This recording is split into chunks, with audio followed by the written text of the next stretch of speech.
আজকে হোটেল স্টাইলের ডাল ভাজি রেসিপি। সকালবেলার রুটির সাথে গরম গরম এই ডাল ভাজি রেসিপিটা এত মজা হয়েছিল বলার বাইরে।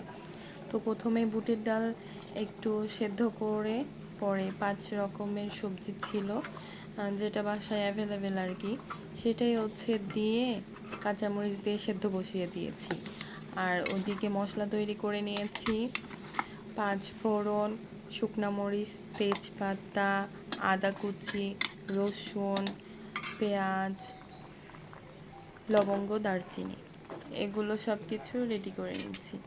এখানে ডাল ভাজির রেসিপিতে আগে এগুলো সেদ্ধ করে নেয়, আধা সেদ্ধ, তারপরে ফোড়ন দিতে হবে। সব কিছু একে একে ফোড়ন দিয়েছি। ফোড়ন দেওয়ার পরে সেগুলোকে ভালো মতো ভেজে নিতে হবে। আমি কিন্তু অনেকক্ষণ ধরে ভেজে নিয়েছি, শর্টকাটে এখানে দেখা যাচ্ছে। লালচে ভেজে নেওয়ার পরে, লালচে করে নেওয়ার পর এই যে ডাল সেদ্ধ, সবজি সেদ্ধ, সাথে মরিচ দিয়েছিলাম, লবণ দিয়েছিলাম, হলুদও দিয়েছিলাম। তো এই তো গরম গরম ডাল ভাজি হোটেল স্টাইলের এত মজা হয়েছিল, হোটেলের মতনই হয়েছিল। তো সবাই রুটি দিয়ে খাওয়া হয়েছে এই ডাল ভাজিটা।